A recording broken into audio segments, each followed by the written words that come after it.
Hi, this is Mary Kay. Today we are painting an abalone shell on sand. So this is, of all the stock photos I've picked and taken myself, this is the one that I'm going to work from. I traced it with non-water soluble tracing paper. You could also just bring in your own abalone and draw it out from there. And then what I did was I cut out a paper towel the same size and shape, so when we do the sand we can protect our painting. And then this here is a picture I took of the sand, and this is the kind of sand I'm going to try to get. You can also do this piece of abalone too if you want to. So I'll save this. Here's my drawing. The first step that I'm going to do is I'm going to wet the inside of the abalone. Looks like I have a little yellow in this brush. That's okay. I'm going to go around the white dots. Those will end up the sand color. And I'm not wetting the shell you can see on the outside. I'm just doing the iridescent abalone.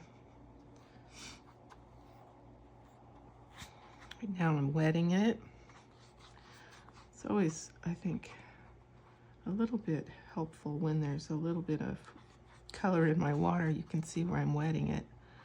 So there's these holes. I went around the holes. So I'm leaving those holes white. Here, I'll show you here. So I left this dry, and I left this dry. So the only thing I'm wetting is this colorful iridescent part here in the middle. So I'm going to use my number 10 round brush. I'm going to start with the yellows.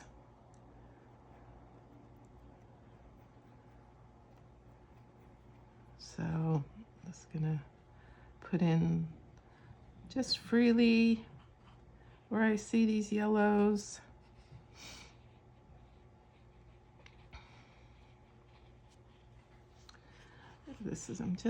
I'm just going to have fun with this paint, playing with it wet into wet.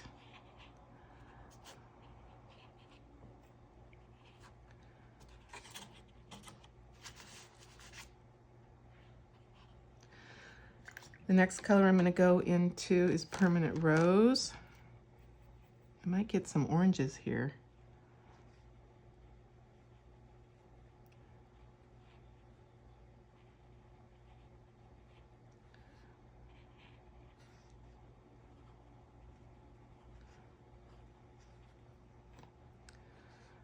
I may have to do some research before class and figure out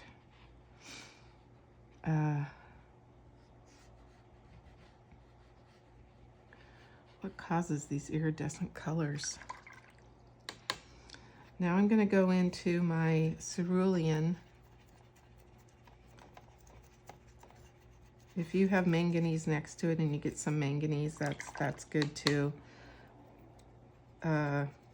Cheap Joe's has gone out of business, so we won't be able to get any more of the manganese mixture. So we'll be using cerulean. Now I'm going in with this. Going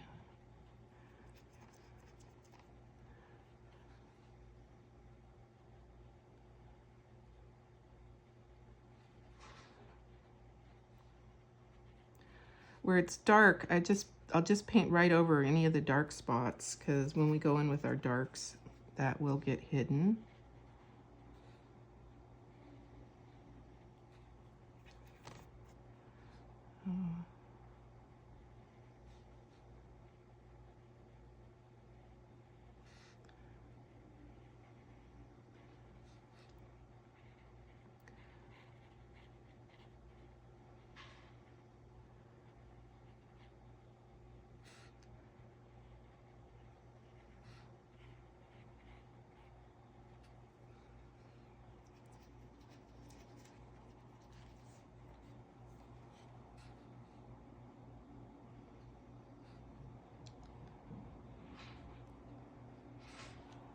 Excuse me.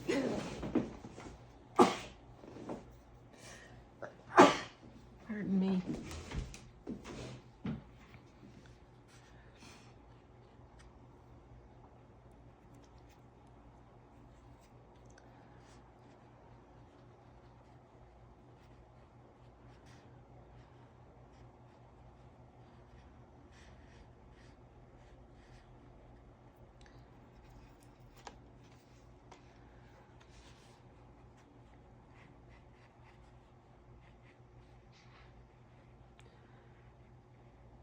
So I'm not trying to get this to look exactly like this photo. I'm just using the photo to, more than anything, kind of get the feel of the colors. Trying to get it to look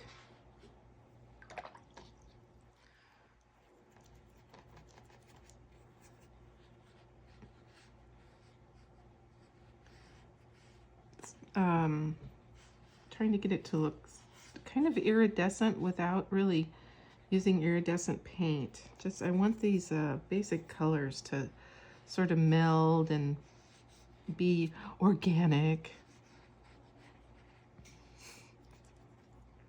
Now in this part here, in the center of this part, I think this is actually the cerulean with more water. So it's going to be, there's some light areas shining through in there. Now I'm going to go in with some Antwerp and add that and see what happens if it brightens up some spots. Oop, that was French. This is my Antwerp here. I keep going to my French. So I'm just gonna, at the very end, what we're gonna do is we're gonna take this paint here. It's called Luminescence Pearlescence White. It has mica in it, and we're gonna paint over this, and that's when we'll get that sparkly mica shimmery feel to it. Right now we're just trying to get these colors in here. The little holes I'm going to paint as seeing the sand through them.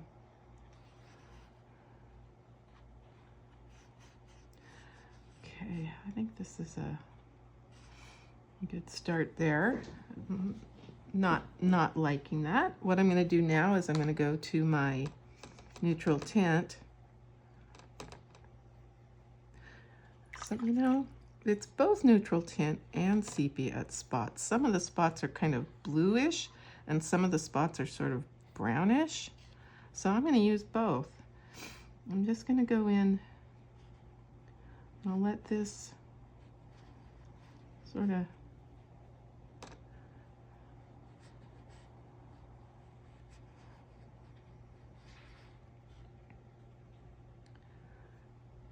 it's still wet into wet, so everything's blurring.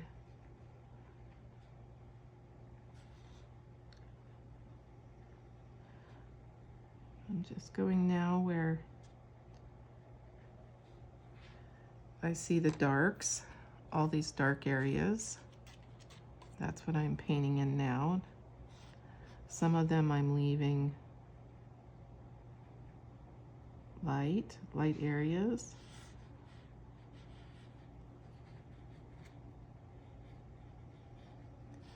Up here we have some. Here's some. Around our sand holes, the holes that we'll see the sand through.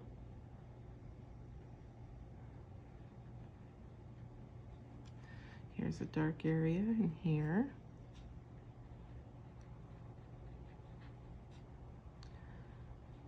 And now I'm going to go in with a little bit of sepia for those dark areas.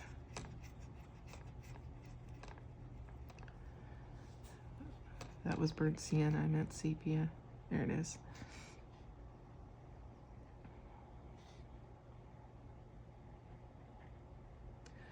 See, even just that, where I had the neutral tint and then I put the sepia next to it, you can see that those two colors are blending together. And making these just beautiful patterns that the water, the chaos of the water creates.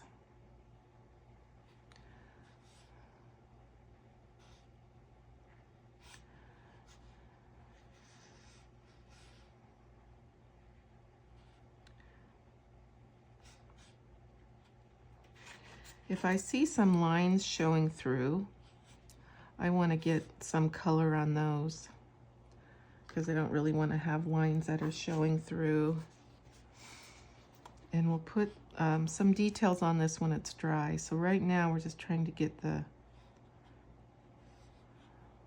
basic colors in. I think I'm going to leave that just the way it is. I'll do a little top work later. And what I'm going to work on now is the outer part of the shell. Now it's mostly the same color. It's the same colors, but there's more water on it. And I'm gonna just do it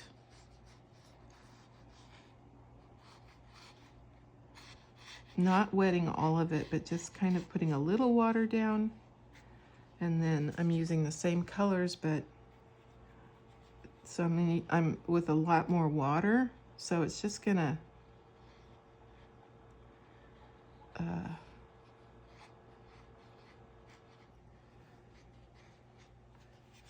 be really pale, and that will make it look like that outer shell. Not really touching the wet parts of the inner part right now. Okay, so this time I'm gonna mix some burnt sienna into my sepia, or even just start with burnt sienna.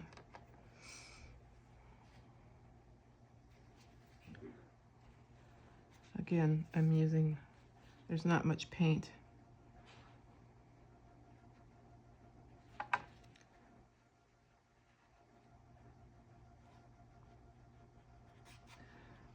Here.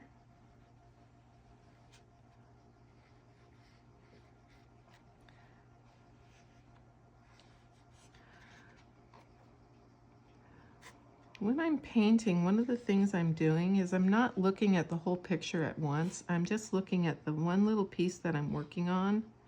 And I look at the picture, then I look at my painting. I look at the picture, I look at my painting. And I'm just trying to not copy it exactly, but just get the general values, the general color of it. And then when I'm all done, it'll look like the thing I'm painting.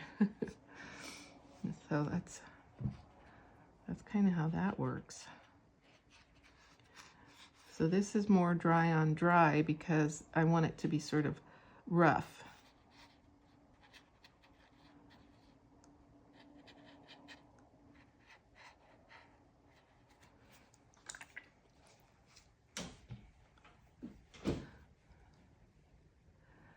And I want this to be sort of rough blue here. It's real light though. This part of the shell is not smooth and shiny. Well, it is a little bit, but it's more rough. And this is the rough part over here. Okay, that's kind of looking like it. This has a little iridescence in it here. A little yellow here, a little yellow in here.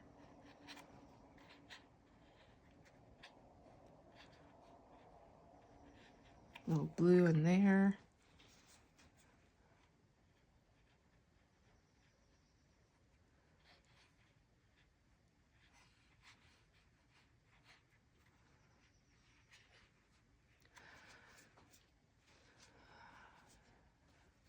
I'm going to use a tiny bit of raw sienna, color that I don't use that often, but I definitely keep it in my palette because I can see some raw sienna right in here and here, and it's going to be in our sand.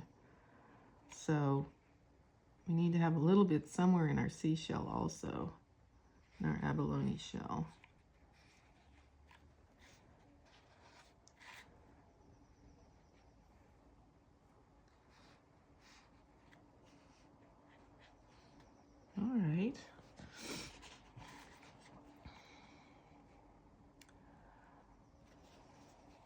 I'm not so keen on how all this blended in here, but I'm just gonna let it be and go with it. Sometimes the mistakes are the best part. Again, there's some light blue in here, and then there's those little darker lines. Okay, so I'm gonna go in now and try to do some of the little darker lines on this part of the shell. This is neutral tint. This we don't have to be exact. We're not getting a likeness that we're going to be able to tell.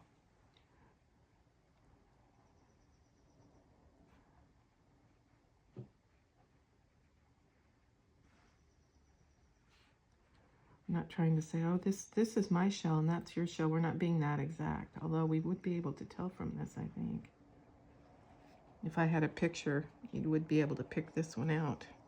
But we don't have to be crazy about it. It's looking like a shell to me here. And then down here's a little darker, right on this edge.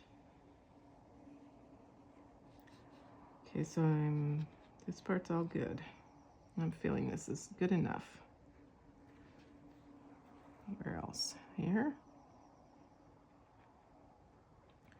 Now the inside of this shell's gotta dry.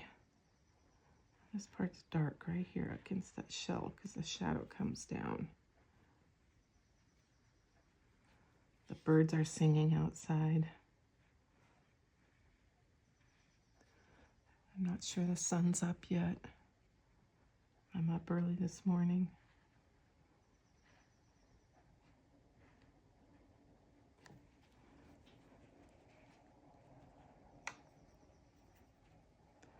One of the things I'm doing that I'm not really even thinking about, that if you're a new painter is a hard part to figure out. When I'm going into my painting, I need to know how much water's in my brush and how much water's on the paper already. Because anytime I have more water in my brush than is on the paper, it's gonna make a bloom, which is nice. I mean, this is all bloom. That was wet into wet, and it does all that.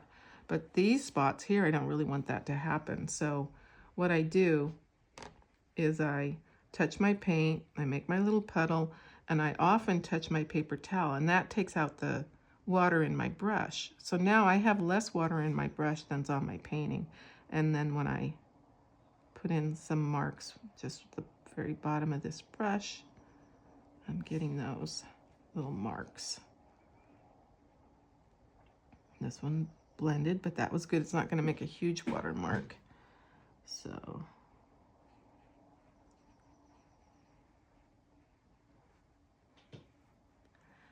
okay, I think I'm going to stop. I still need to go over this and put in some, let me try it when it's this wet. See what it does. It's probably going to blur too much, yeah. So this isn't ready to put in these little lines and stuff. These are blurring, although those are kind of nice. Maybe I'll put them in with some blue. This is my cerulean. Let's see what happens. I'm just using the very tip of this brush. This brush is so nice when you get one that has just a few tips. Ah, I kind of like that. That's doing it for me. I'm making these little circles. I think what happens is the water dries on the shell as it's on the beach and is making these little patterns.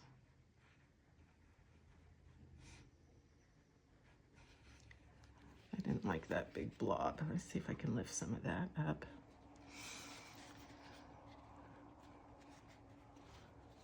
Every time I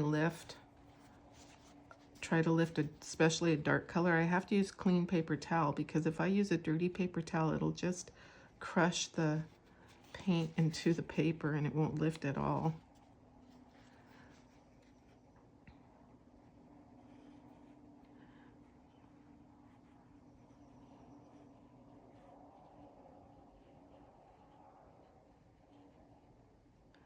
I'm just sort of having a little fun up here with that. All right.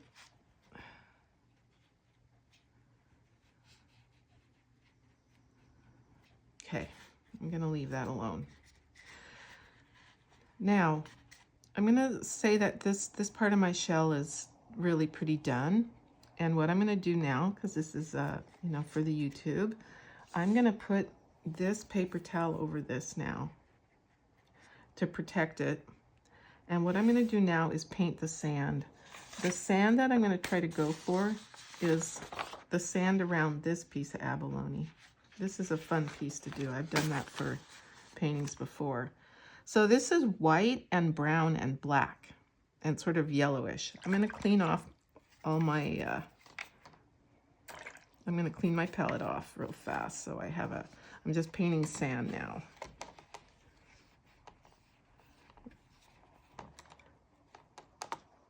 And it's very splotchy. I'm gonna get a clean water. And so we just need to try to figure out how to make this look like sand. What I'm doing right now is I'm just splatting water. You know, a good spray bottle might help with this. Now I'm gonna I'm gonna just get some burnt sienna and I'm gonna splatter that.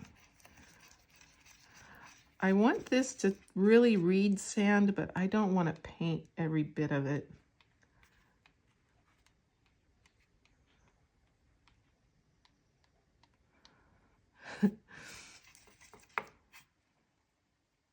Oh, that didn't splatter.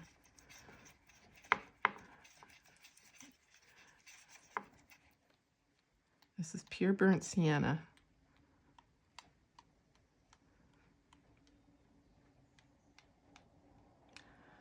It's making sort of the same little splatter mark. It's like a blot with the little tails. That's okay. Okay, now I'm going to go into some raw sienna. That's always a good color to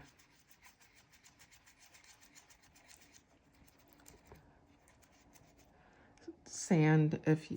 Is raw sienna and burnt sienna. If you start with those two colors, you get very close to the sand color in Half Moon Bay. Okay, now I'm splattering this.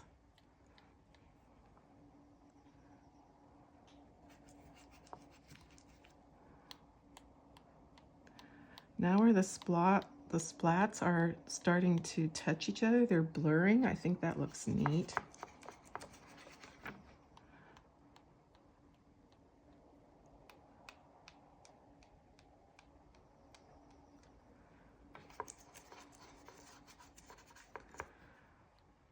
So when you come to class, I will have I'll have paper towels cut the size of the abalone.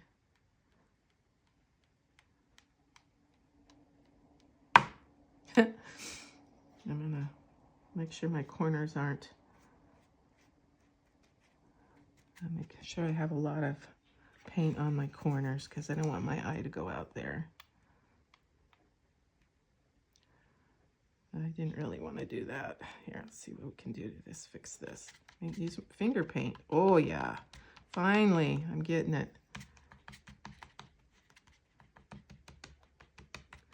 This will make it look like the outside, like the camera's gotten blurry on the outside of the painting.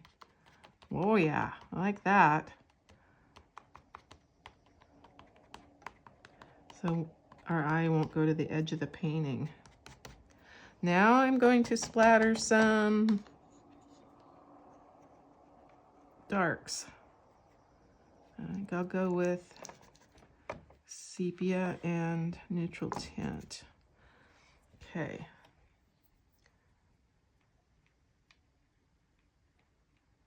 Is it looking like sand? Kinda, not really, sorta, yeah. We have to make sure we leave some white paper. That is very crucial.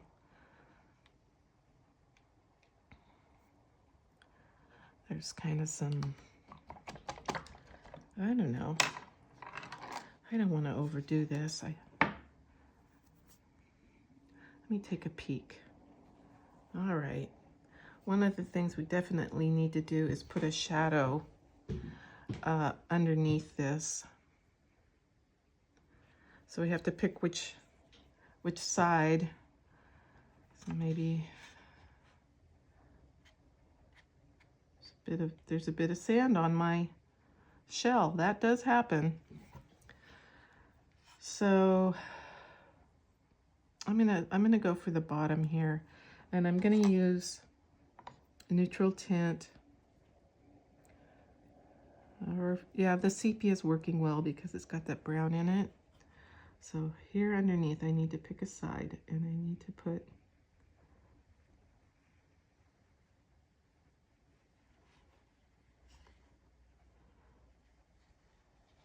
shadow in the sand here.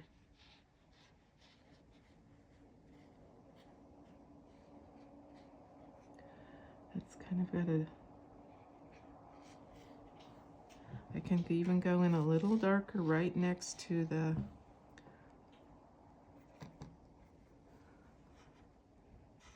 shell to make it look like that, casting that shadow.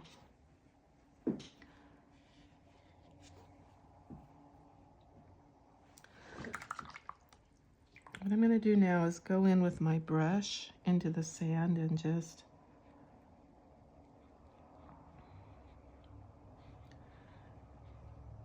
go from all of those spots and blurred areas and make it look more round like sand. This is just, I'm painting with just the tip of my brush.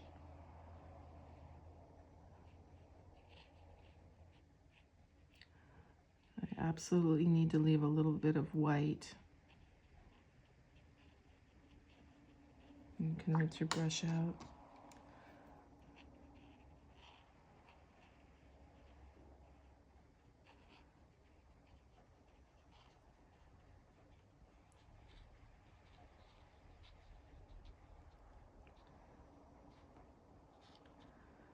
I'm using this picture for the sand.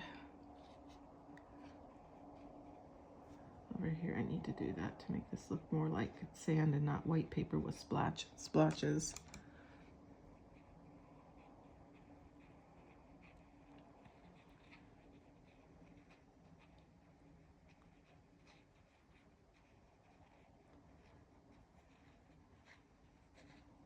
All right. If I need to, I can do some splattering with my white paint. I don't think I'm going to on this one because I left some nice light areas there. Okay, now I'm going to show you my last trick, which is this paint to go on top to make it look luminescent. This is acrylic paint. You cannot put this into your watercolor palette. It'll dry and it really doesn't come out. I have these two huge tubes. Let's see, my grip strength, I can get this off. Oh, this one came right off. Okay, so I don't need much. I just need one little squirt. And then it's very important. Oops, I just saw a problem. I never painted in the sand in these. So shoot, now I need to do that. But it's gonna be shadowed in there too, so I wish I'd done that earlier because now that's gonna be wet when I do the, okay. You can see through, but there's gonna be shadows in there. These are not gonna be, the sand is dark in there. It's gonna be this color down in the hole. Use sepia. Hopefully that looks like that. Okay, pretend that's dry.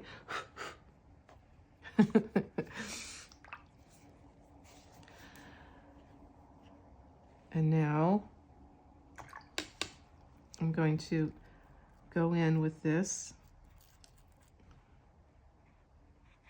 and just paint over the top of my seashell.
So those little holes do not have the iridescent paint on them, just around them. That'll help. Help it look like we're looking through a hole. Did that do it? Let's see if I lift this up, if you can see the iridescent on it. Anyway, that's our painting. We could put a signature in there. You could scrape in your name down here. I'll just put MKSJ right here, right now. And then just put a little paint over that. It shows up. There's my signature. And that's how we're going to paint an abalone shell. Thanks for staying till the end.